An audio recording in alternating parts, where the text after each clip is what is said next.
Nagaland Chief Minister Dr. Nipirio Prachu said the governor's address like a motion of thanks oportai like a concluding remark to shit. I pray the assembly the zaruri thagya mamla discuss Korea oportai like a remark to shit. Abi hunibo. First of all, I would like to thank all the honorable members who have participated in the discussion. And all of them have touched on a very important, pertinent issues. Starting by Mr. Kazalizo Odeno, Mr. Y. Lima Onen Chang, Sri P. Longon, Sri Tenjadin Nalong, Dr. Nisato Mero, Dr. Chiluto Uto, Mr. T.N. Manen, and architect Jonga Sep, and concluded by Mr. Chumbemo Yukon. Let me say that even the honorable members who have not spoken during this discussion are also active participants in the discussion by being a good and attentive listeners. So I thank all the honorable members of this House for their participation in the discussion, and for those who are absent or absent in the afternoon session, this also be brought to their notices. Third, on Naga political issue, many members have spoken about it and the need for early solution to the issue. The ongoing Naga political negotiations are between Government of India and the Naga nationalist groups. The state government, as we are all aware, is not a party to talk. Our role has always been that of a facilitator with the objective of creating a positive and enabling environment to strengthen the negotiation process and expedite a just and honorable solution to the Indo-Naga political conflict. In the above context, my government has constituted a Political Affairs Committee, PSC, consisting of all the ministers, elected members representing all the tribes, representative of political parties and the members of parliament from the state, that is Lok Sabha and Rajya Sabha, for facilitating and giving an impetus to the efforts being made to arrive at an early solution.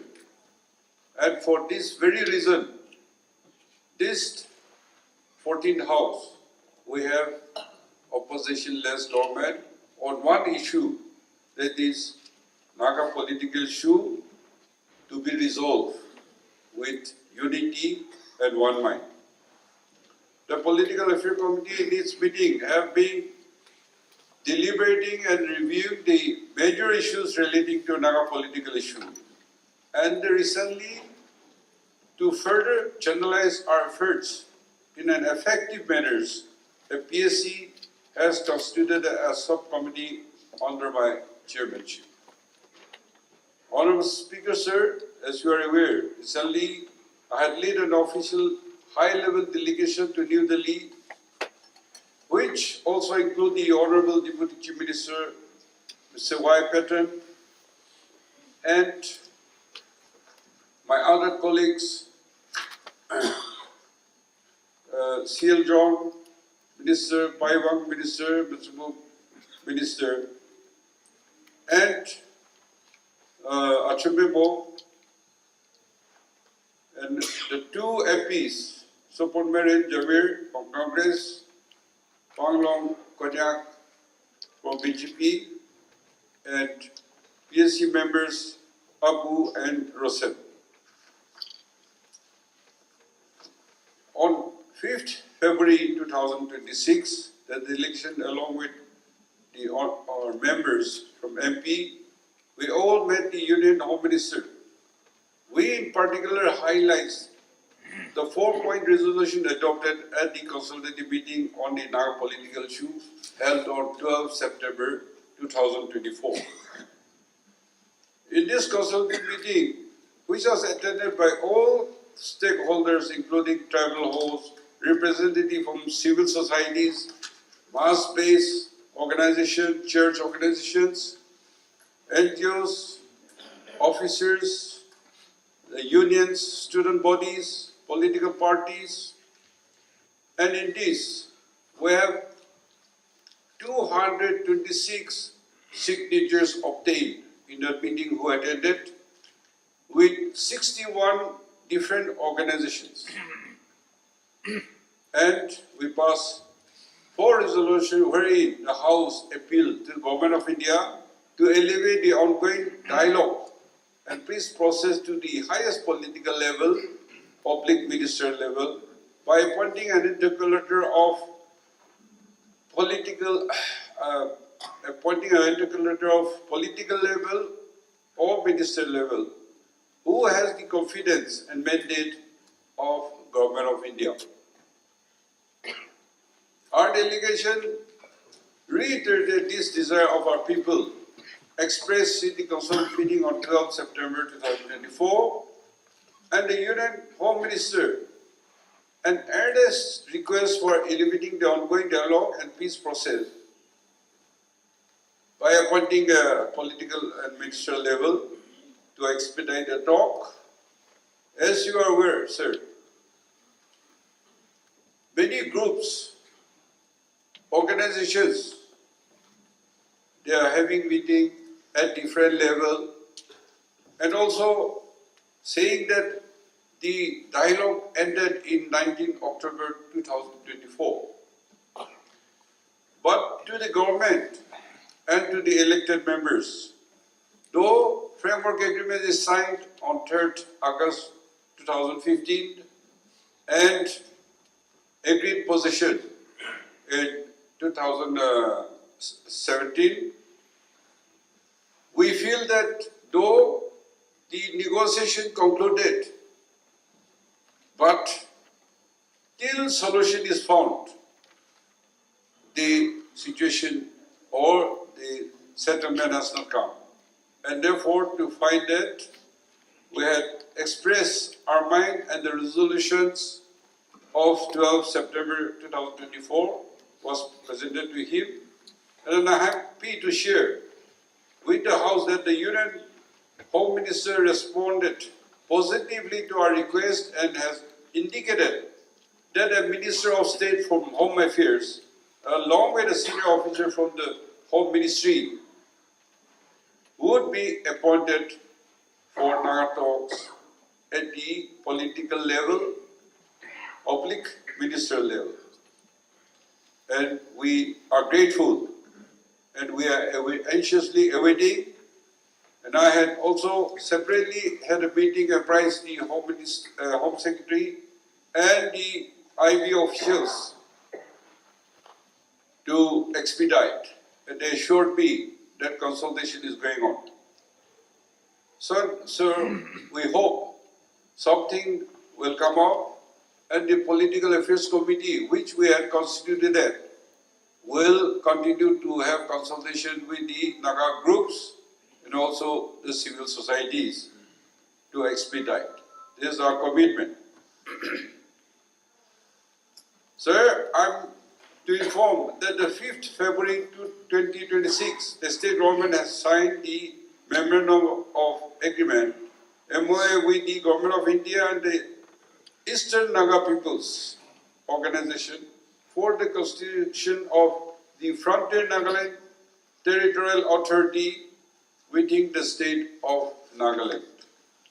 This agreement, while fulfilling the aspiration of our Naga peoples, Eastern Nagaland people, is also based on certain basic factors which we all also decided to agree to in the interest of our people in the state.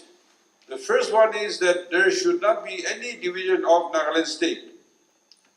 And in the preamble-based principles, which was circulated to us handed over to me by Home Minister, and through that we discussion, the basic principles were no separate state or union territory, no 6 schedule council, and also agreed that 371A not to subject to any amendment, and governor shall not have any discretionary power. And you are aware, we had agreed that as the demand by the ENPO, we agreed that governor will have a special responsibilities for the FNTA's area. Further, our executive and financial autonomous should be waiting. The legislative, executive and financial autonomy should be waiting the state of Nagaland, and all the special constitutional and legal provisions that we enjoy should continue. Further, there should be not any impact on ongoing Naga political talk. These were very clear to all of us, and that's how we concluded the MOA. I'm highly appreciative of the Government of India and the Eastern Naga people for moving in unison with the state government with full understanding and for reaching consensus on all the matters and for signing this MOA agreement. This agreement, as said earlier, is also a testament to my government's continued and steadfast commitment to ensure equitable and inclusive development in the Eastern Nagaland and reach out to all the sections, communities, and region in the state. We also express our gratitude to the Government of India for the kind guidance and support all along leading the signing of the historic agreement. We congratulate the ENPO for concluding this historic agreement. We continue to look forward to their active assistance in helping us move together as we go forward. We are now actively working on constituting the Interim Council for Frontier Nagaland Territorial Authority in consultation with ENPO and the tribal hosts of the Eastern Nagaland. We are also moving early for bringing a bill in the Assembly for FNTA incorporating the provision of MOA and also keeping in mind our agreed basic principles. We will also be consulting the MHA in regards to the bill, and it is our desire that within this 8th session of the 14th House, we can present the bill and pass the act. This is our desire. I hope all concerned will do their duty so that we will pass this bill. Speaker Sir, all the honorable members who spoke had touched upon the one contentious issue and sensitive issue by all the honorable speakers who had spoken on the subject of Vande Mataram, the national song of India.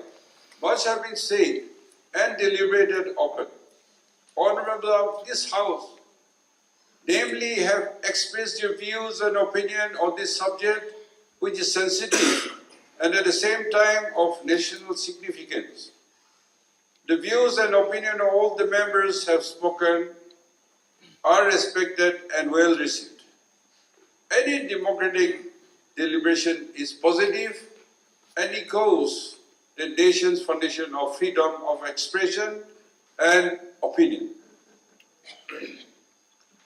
The song was first published, sang at 1896 session of the Indian National Congress by Rabindranath Tagore and went on to become a rally cry during 1905 Swadeshi movement after the partition of Bengal.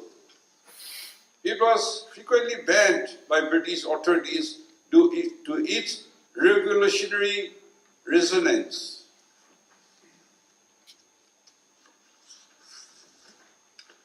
Freedom fighters reportedly chanted it during protests, even at executions, and it became one of the most powerful rallying cries of India freedom movement.